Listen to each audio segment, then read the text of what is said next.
Riteworks Productions presents Voices of Transformation, a lyrical journey into the poetry of spirit, the rhythm of resistance, and the soulful rhyme of Blackness.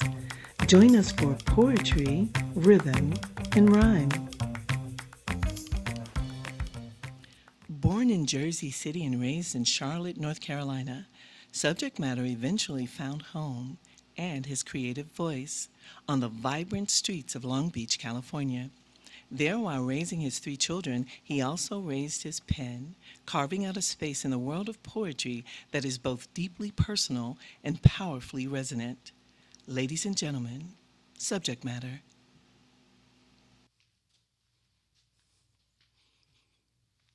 The responsibility of a poet. I'm more than a bag of shiny swag.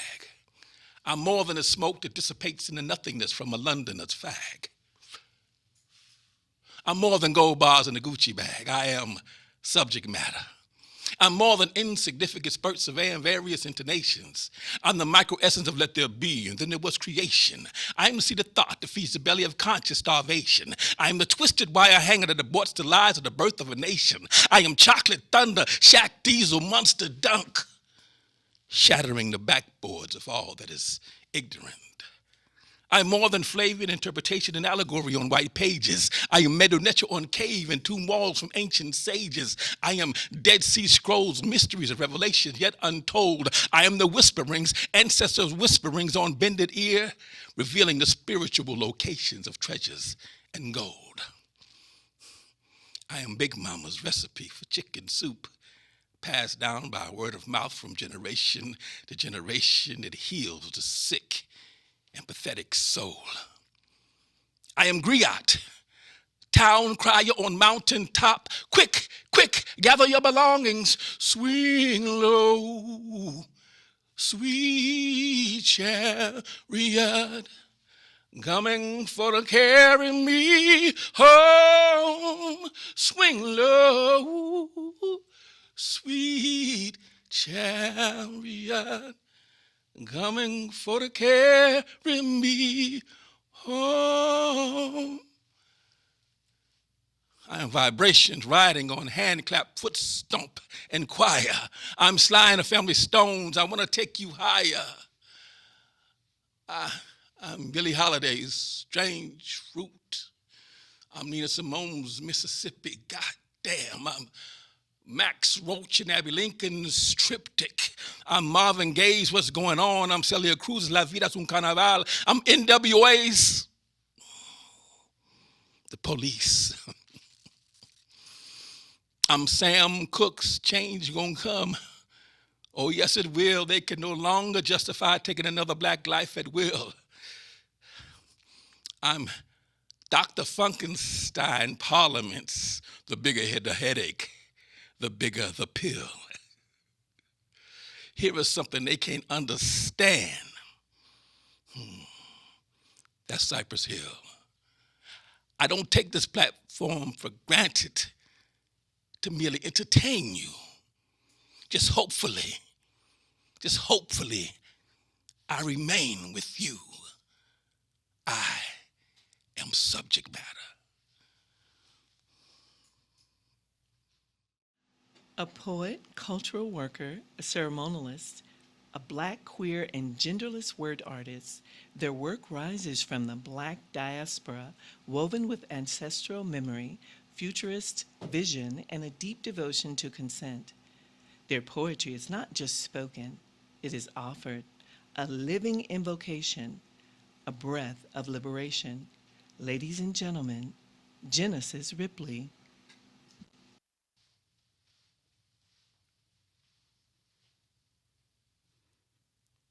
Sacred gardens be the truth of me. I am an ecosystem, limitless. A conversation moving between filaments. I am the whispering of secrets to the underground tentacles of trees, undulating. I am a blossoming, a sacred, abundant grace. I am endless golden thread nestled between tomorrows and yesterdays. I am holy grounds, sacred soils. and so are you. We. These bodies that house me, rouse me, arouse me, carry me, these sentient aspects of me. A community of self moving beyond my awareness, beyond my wildest dreams. An endless love vibrates as the symphony of me.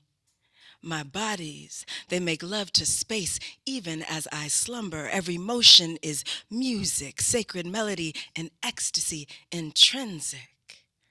A work of art among infinite works of art. Ceremony as soft thighs and belly. Generous breasts that once nourished and still do. The skins that cultivate my flesh are alive and bountiful. Sing the songs of divinity. Manifest, I am wonder. And so are you. We. I am feeling. My aged laughter jiggles, my season sublime. My tears, a communion of selves, a friction, rubbing up against life, a taste of my divine presence. Limitless lives in each salted, slow drip. I ache, I hunger, I giggle, I grieve, I breathe. I am an ocean of bottomless affections, and so are you. We. I am sharp, my mind a sultry playground, its edges glimmering in the sun, in the moonlight. I sharpen the blades of me on the wisdoms of horizon. My scales, they glimmer in the wake, in the break of polluted waters. I filter through my teeth alchemic fuel, and y'all wonder how this dragon breathes fire. I am a wet inferno, a succulent, tender power. And so are you.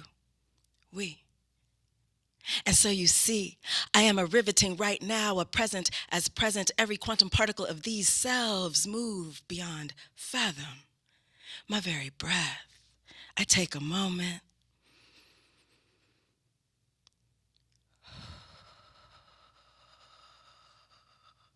Come on, y'all, that's ecstasy. Undeniable as ceremony. And so you see, I forage, sometimes scavenge, sift through, seek the nutrients, compost for the gardens of me. Words and language I cultivate as a sweet nectar, and I taste before they take up residence in this holy multiplicity, the I of me, ever practicing leaving what's putrid to dry up in the sun. The skill of forgotten becoming more and more true as I move to master how and where I wield my gaze, what is deserving of it. And so you see, I am the groundskeeper. I was anointed sacred protector of these selves they call Genesis. I take up that charge, bow my head in reverence to the absolute glory of me. Fucking magnificence. And so are you. We. Straight out of Gardena, Soul Brother number 7 has crossed many paths, headline feature or host at events all over California. Much more is coming from this poet, music maker, social commentator, and humorist. Ladies and gentlemen, Kwamel.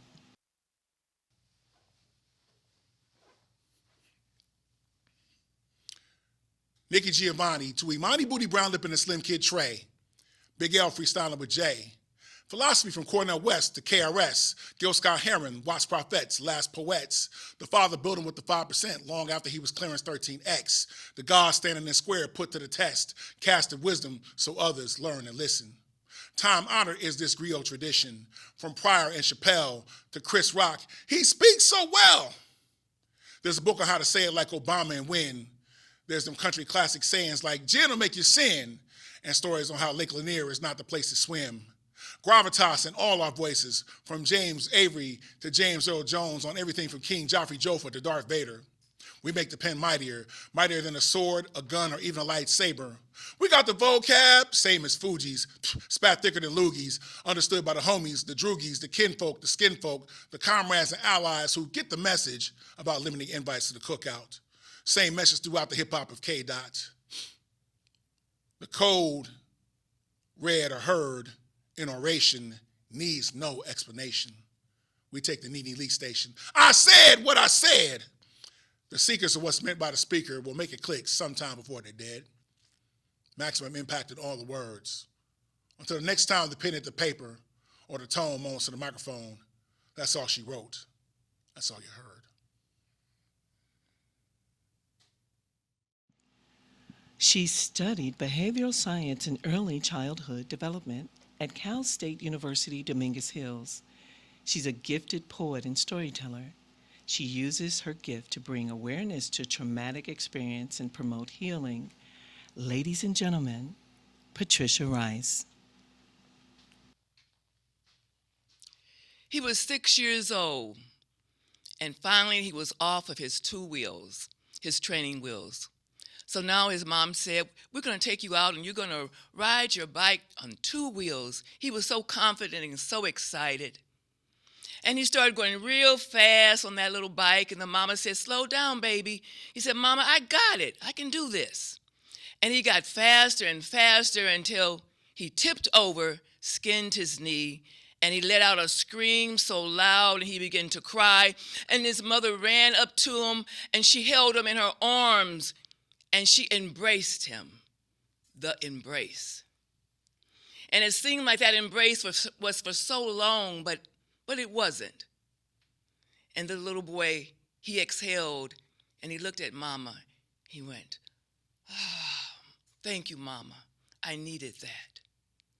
The power of the embrace. And then there was a lady in the hospital, and she was in a convalescent hospital, and I went to visit her, and she had had a stroke. She had been in there for about 6 months. She had a lot of company. She had friends coming to visit her and her family. And she told me about another woman that was next door in the room next to her. And she said, this lady was out, well, she was 87 years old. And she said she never has a visitor. She said she never has a family member to come. And then when I left my friend's room, I went and I stood at the door of this 87-year-old woman, and I looked at her, and I looked in her eyes, and her eyes had hunger in her eyes. And it wasn't hunger from her not eating or being not nutrition coming into her body, but it was a hunger for a touch. So I walked over to her bedside, and I said, do you mind if I come in? And she said, oh, please do. And when I went to her bedside, I asked her, can I hug you? She said, oh, baby, please. So I took my arms and I wrapped my arms around this feeble, fragile little lady's body. I put them behind her neck and supporting her neck and her shoulders, and I raised her up, and she put her arms around my neck, and she raised up to me, and I held her, and I embraced her, and she embraced me. And then she exhaled. Oh, I needed that.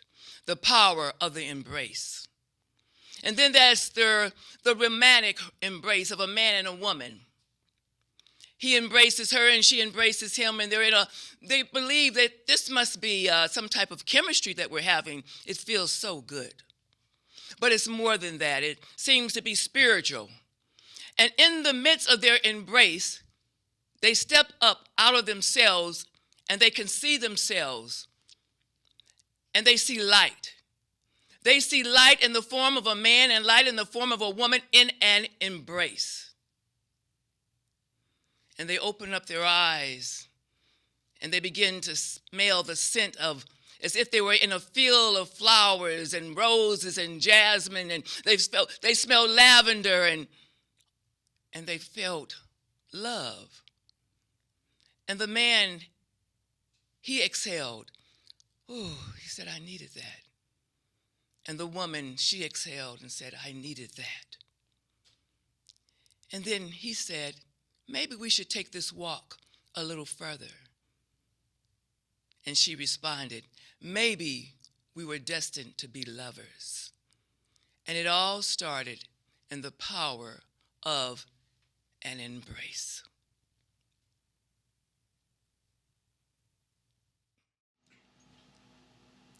A cultural historian, author, engineer, and co-founder of an organization called the African Restoration Project, which encourages Black people to increase our standing as STEM professionals while making the 7 principles a daily code of conduct in our communities.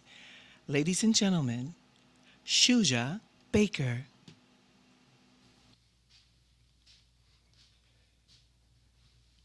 To us little brothers, they be like the next big mama themselves, in their own way, almost each and every one. Sometimes they lean to other extremes, but never lean away from or miss out on any work to be done. Older sisters from the hood don't be like no old sister or older sisters from some place that ain't the hood. They be like the love and care team on express style. They walk miles that some of y'all don't even know exist. They cry after dark and slay dragons with nail files after dark. Stiff-arm fools at the park. They block, bob, and weave, hook, cross, uppercut, shank those fools and leave them there. That's just what older sisters from the hood do. They be like super sheroes on any given day. They remind us of our source because they are the source, the mother of the first people remade. They fall, but get up. Give everything they have when everything ain't enough. They forget what they don't want to remember and remember what they don't want to forget. They resurrect like the world's first resurrector with names from Zora to Aset. They be like burden-bearing soldiers when burden-bearing soldiering ain't cool or sometimes even appreciated. Still, they survive, thrive, and rise, but not for the applause in the hood. They do it because that's what need be done in the hood. So we give thanks to divine being older sisters from the hood because we know that without you, our dear sisters, we wouldn't even recognize us. And there certainly wouldn't be no hood.